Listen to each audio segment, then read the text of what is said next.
What is up, guys, and welcome to the start of my F1 2019 career mode. It's been a while for me to get started on this, but here I am, and I'm completely missing out the F2 feeder series. The main reason for this is because you've already seen all your favorite content creators like Aravo, like TM at Marduk, like Tom97. They've all done the feeder series already, and there's nothing for me to really add to that. Plus, I don't really want to race against Lucas Weber and the other guy, Devon Butler, because I want to race against the full grid. I want to race against all of the F1 2019 drivers. So that is why I'm doing that. I'm also picking the Sport Pesa Racing Point. Make sure I get that right and not say Force India, because no one's done that either. So I was quite surprised that no one had actually done the Racing Point. So that is why I have chosen them. If you want to pause and look at all of these different things, what is different for the start of the career mode with the Racing Point, then feel free to do so. But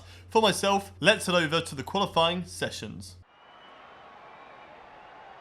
We're just about ready to kick off today's qualifying here in Melbourne. It's the Australian Grand Prix.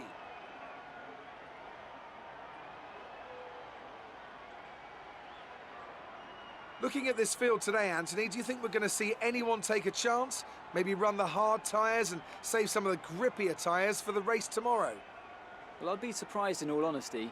It's only the front runners that really have the pace to get away with that.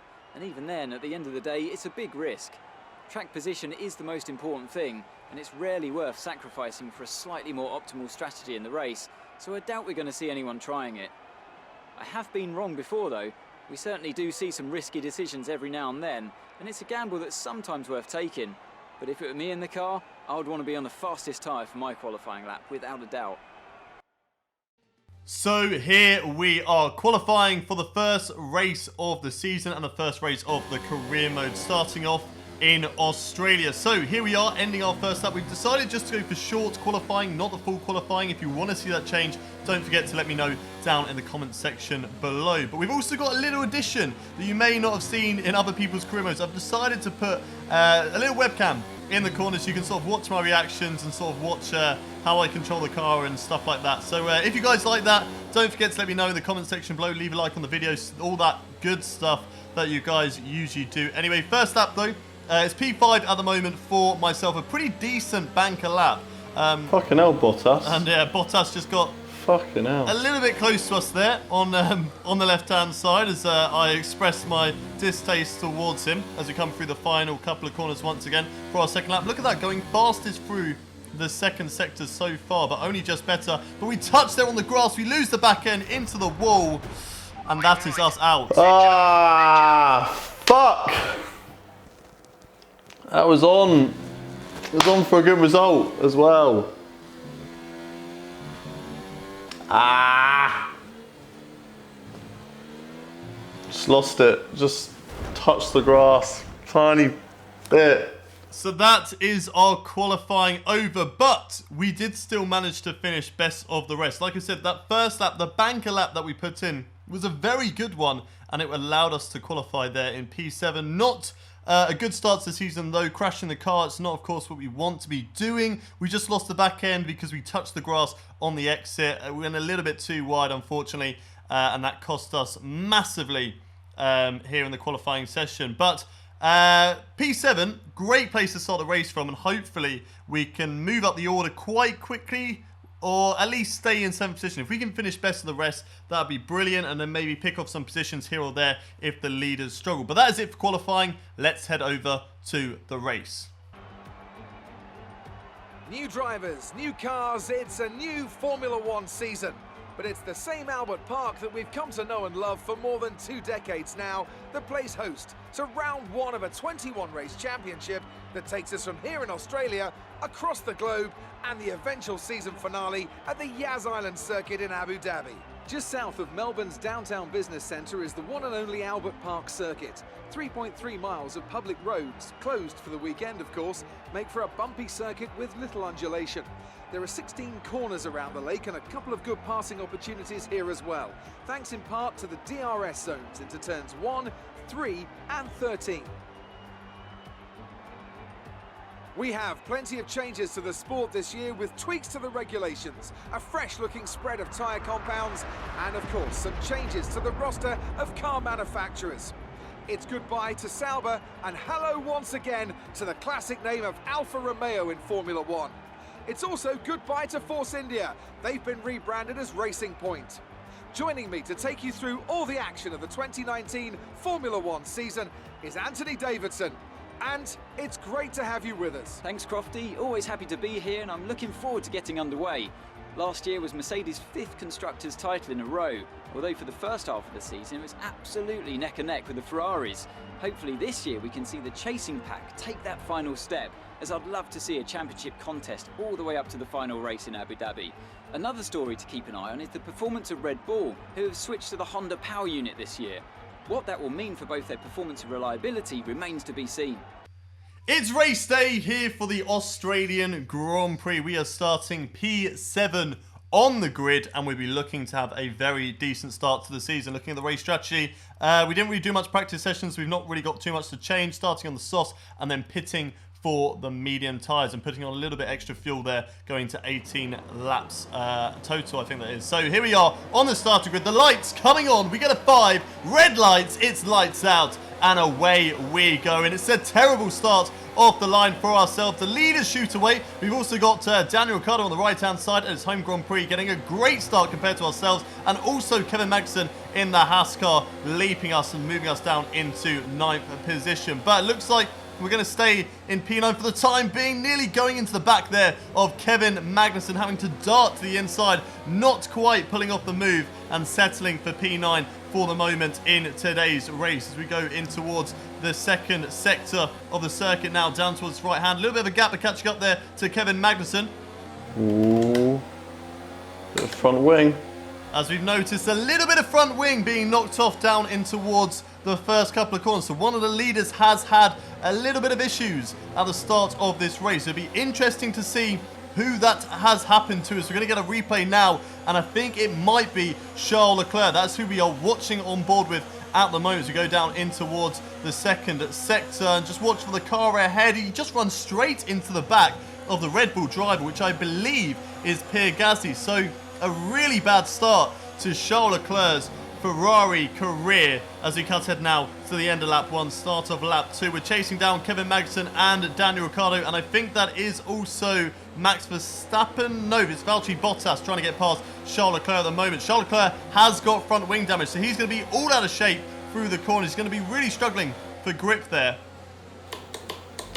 Right, let's just play the long game. If we can't get a good acceleration, just wait.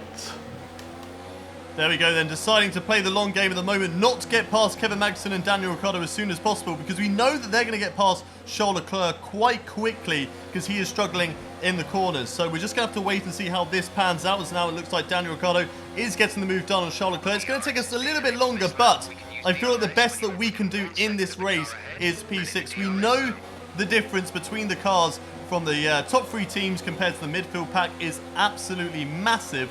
So to be able to battle with those guys is going to be very, very difficult. So the best thing to do really is to make sure that we get past Charles Leclerc and then try and beat Kevin Magnussen and Daniel Ricciardo, because I believe we have got the pace to go up amongst those guys. We're now watching on board with Lewis Hamilton battling with Max Verstappen for the lead of this race. It's car number 33 versus 44. It's Lewis Hamilton on the left-hand side, around the outside now, down towards turn 3. Will he pull off this maneuver? 2 great names in the sport at the moment. Looks like Lewis Hamilton has got the job done. Can he hold it? Yes, he can. Max Verstappen can't find the way around the outside, and Lewis moves up into the lead of this Australian Grand Prix. And Max Verstappen, for now, is going to have to settle for second place. Let's head back to our own race centre. So it looks like Magnussen's now going for the overtake on Charles Leclerc down in towards this very fast section of the Australian Grand Prix. Holds on the inside. We nearly run into the back of Charles Leclerc. There was no room for ourselves.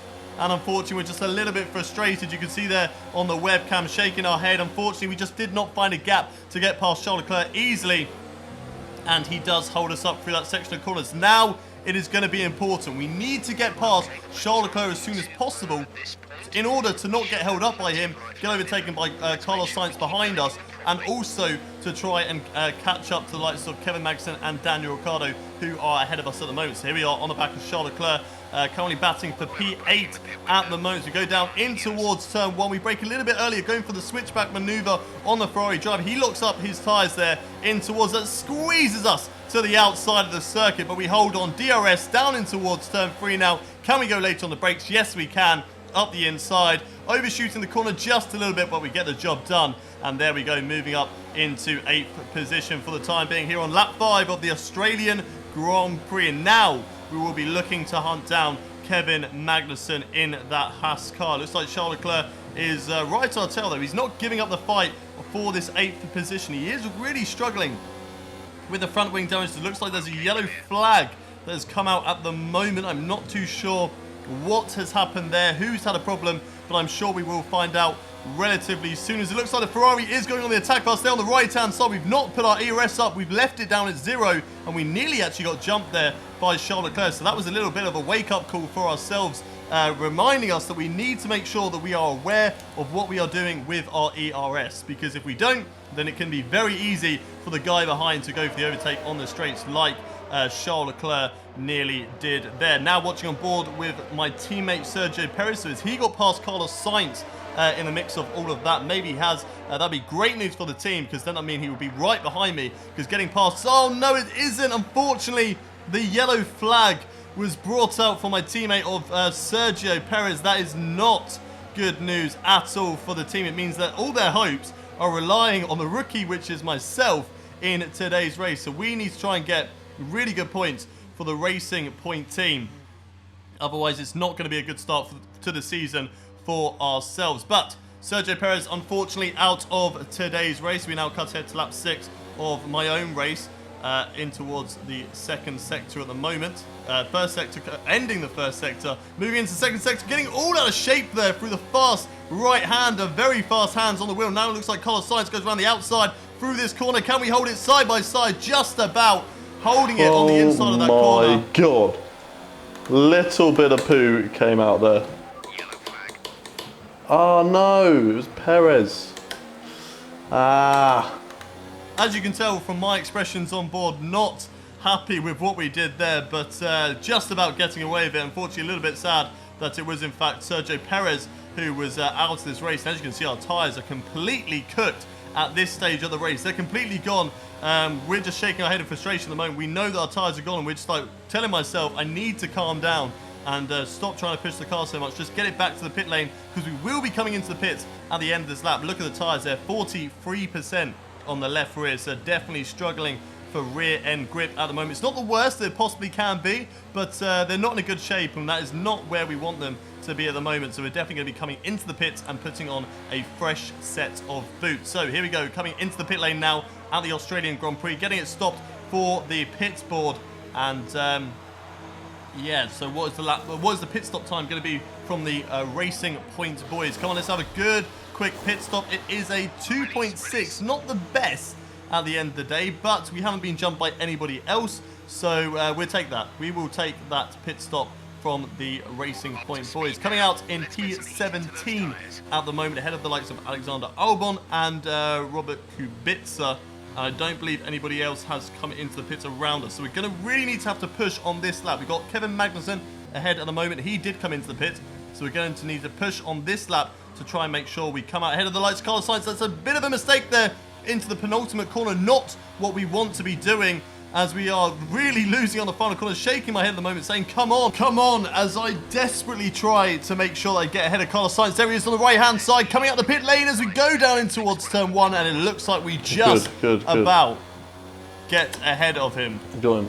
As we look very happy with ourselves there on the left-hand side, as we now cut ahead to lap 9 of this Grand Prix. Still a few guys left to come into the pits at the moment. We're currently running down in 11th position in this Australian Grand Prix. So we're going to get past those guys at the moment as they come into the pits, and there we go, moving back up into 8th position. We still got the likes of Kevin Magnussen and Daniel Ricciardo ahead of us. So now it's all going to be about these last 5 laps, trying to put in the best lap times that we possibly can to try and catch up to those guys, as it looks like it could be working. We are catching up to Kevin Magnussen at the moment. It looks like he's catching up to Daniel Ricciardo as well, as those two go side by side through turn 1 and turn 2, and also on the run down in towards turn 3. Can Daniel Ricciardo come back at Kevin Magnussen. No, he can't. Daniel Ricciardo unfortunately losing a position there to the Haas driver. So very good news there for Kevin Magnussen. Bad news for Daniel Ricciardo, but good news for us because whilst those two are fighting, it's going to allow us to catch up to both those. Unfortunately, the camera died at this point, so the webcam didn't really work for the whole race, but we will get it back by the end of the race, luckily, as we now catch up to Daniel Ricciardo. We've got the DRS on both of these guys as we run down in towards turn 1. 2 laps to go at the Australian Grand Prix, getting very close there to the back of Daniel Ricciardo, who's right on the tail of Kevin Magnussen. We're all going to get DRS apart from Magnussen down towards turn 3. Ricciardo goes to the left, I go to the right. We're going to go 3 wide down in towards turn 3. We bang wheels there with Kevin Magnussen. It's still 3 wide through turn 4. We have to yield to the Haas driver, but we hold on against Daniel Ricciardo. Can we squeeze through the right-hander? Yes, we can. And there we go, moving up into 7th position in this Australian Grand Prix. Daniel Ricciardo's strategy of going onto the hard tyres all the way to the end is not paying off for him, unfortunately, as home Grand Prix. We're now right on the back of Kevin Magnussen with 1 lap of the Australian Grand Prix left to go. Can we get the job done?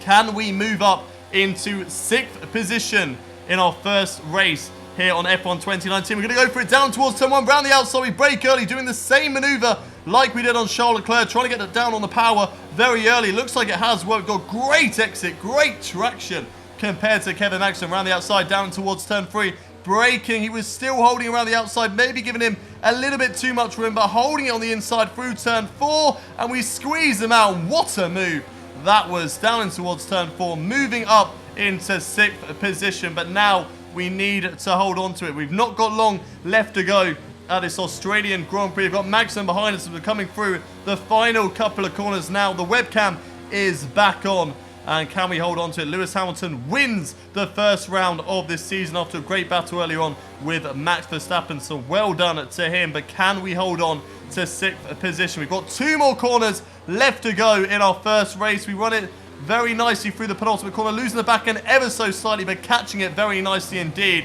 We run down towards the line, and we have come 6th position. Yes, get in. Yes. Woo. Get in. P6. Yes. The Mercedes team pulled out a fantastic performance today. They should be proud. Talk to me, Ant. What was it that set them apart from the competition today? Well, I know it's a bit of a boring answer, but the truth is they simply had the best speed package on the day, and a driver who knows how to take advantage of that. It doesn't matter how much time you spend poring over the stats and planning strategies if you can't keep the pace, and our winner today showed they could do both.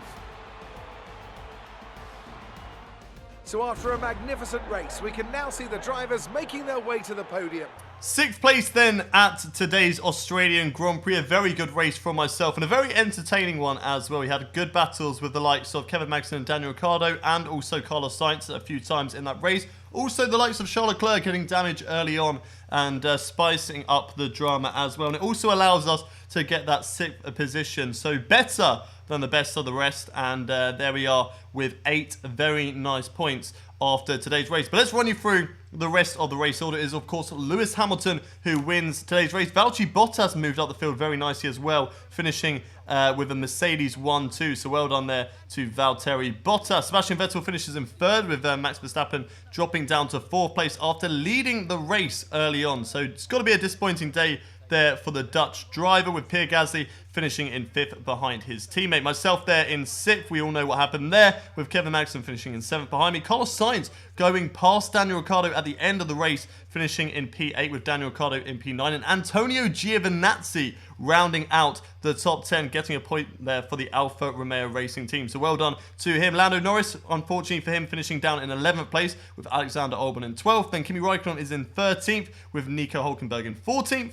And then looking further down the field, we have Charles Leclerc in 15th. A very, very bad day for him. Not the result he would have wanted in his first race for Ferrari, finishing down in 15th place after starting in 6th, getting that front wing damage early on. George Russell finishes in 16th place with Roman Grosjean in 17th, Danny Kvyat in 18th, and Robert Kubica in 19th. With my teammate Sergio Perez, unfortunately, not finishing today's race and is unfortunately out. So looking at the drivers' standings after the first race is exactly how the race finished. So there we are in 6th place at the moment on 8 points. We're not really too worried about battling with the guys ahead of us, and of course Charles Leclerc is more than likely going to overtake us as the season goes on. But if we can stay in this position and hold it against the other midfield teams, we'll be very, very happy in dealing the Constructors' Championship after today's race. Mercedes lead the way, 44 points, doubling the points of the next closest rivals, which are, of course, Red Bull Racing. Then we have Ferrari in 3rd, ourselves in 4th. Good result for us. Looks like all the teams scored points apart from Williams and Toro Rosso today. So everybody in the midfield only having one driver in the points today's race. So Haas, then McLaren, then Renault, then Alfa Romeo Racing. And then we've got the likes of Williams and Toro Rosso failing to score points. But we know how close that midfield battle is going to be. So we can't afford to get ahead of ourselves and think that we've got it over and done with, because we've got at the top of the midfield guys after the first race. We need to make sure that we stay alert and that we stay ahead of the other guys. And hopefully with the help of Sergio Perez as well as the season goes on, we can definitely do a good job for the Racing Point team and try and stay ahead of the other guys. But heading now in towards the menus, we've got a few resource points that have sort of gone towards us. So first of all, we're definitely going to upgrade the durability of our car, because most importantly, the durability, well, it is the most important part of the car. You need to make sure that you can make it to the end of these races and not take up too many penalties for having to switch out the engine parts and especially the gearbox. So that's why I've decided to go for the durability at the moment. And just to keep things cheap, we are also going to look in towards the chassis, and we're going to be looking at the factory quality control and the other one, can't remember what it's called, but the efficiency, that's it. So the ones that make it sure that the parts don't break, and also the one that makes it cheaper. So that's really going to help us across the rest of the season. It's not going to help us too much now, but towards the end of the season, when we get a lot of resource points and stuff like that, it means that they're not going to go to waste, and we're going to have to spend them redeveloping parts and stuff like that. So I think it's going to be a good sort of investment for now. It's not really going to help us too much. We may lose a bit of ground to the other midfield teams around us, but we are in a good position at the moment. And I reckon with the drivers that we've got in the team, we can definitely hold our own against those guys. But that's it for the first episode. If you guys have enjoyed it, don't forget to smash a like on this video. And also don't forget to subscribe to the channel as well. And leave a comment on what you thought about the race here today. But I'll see you guys next time for the Bahrain Grand Prix. But until then, it's goodbye from me.